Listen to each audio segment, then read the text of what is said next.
Durante a Expo Osaka, visitante Rihun Ruanolo Cadalorong visita pavilhão Horicoco Café Timor. Vice-Primeiro-Ministro, Ministro Coordenador Assunto Econômico, Ministro Turismo no Ambiente Francisco Albuadilai Hateten, durante Expo ia Osaka, onde promove produto Rai Timor-Leste nian bamundo. Cada loron visitante Rihun Ruanulu mak visita pavilhão, onde hare produto Timor nian, no visitante barak mak gosta Coco Café Timor nian. 20.000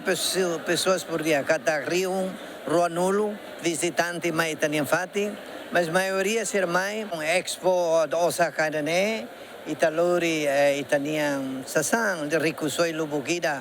ane sasana rai tais hotang produto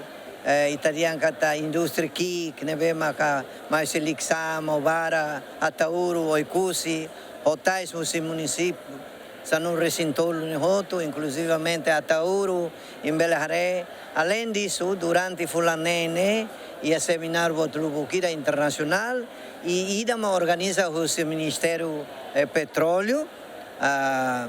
mas né foi da semana Roliuba será o fórum business ida para promover det Liuba iha a área petróleo nia não temos o migas nia aproveita a oportunidade a tu agradecer mosba iha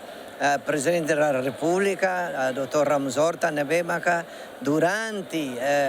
fulanene Lara, pelo menos, e a Loro National Day, Dia Nacional Itania, celebra o Japão, excelência para Presidente Rassi, ou se não no governo Nara, Lormos Avonana Nara, Hansa Primeiro-Ministro, agradece para imi Hoto, ne Hansa Diangatak, imi mos contribuído, agradece para hemos todo em oração, devia povo sira, devemos na força maíta, jovem sira todo, devemos força durante o né e todo lá o dia durante fulanene. Nós também de Osaka né maca café Timor italiano mambarak mais remo.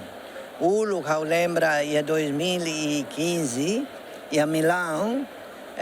itabot hatene katak durante Fulané ia 5 milhões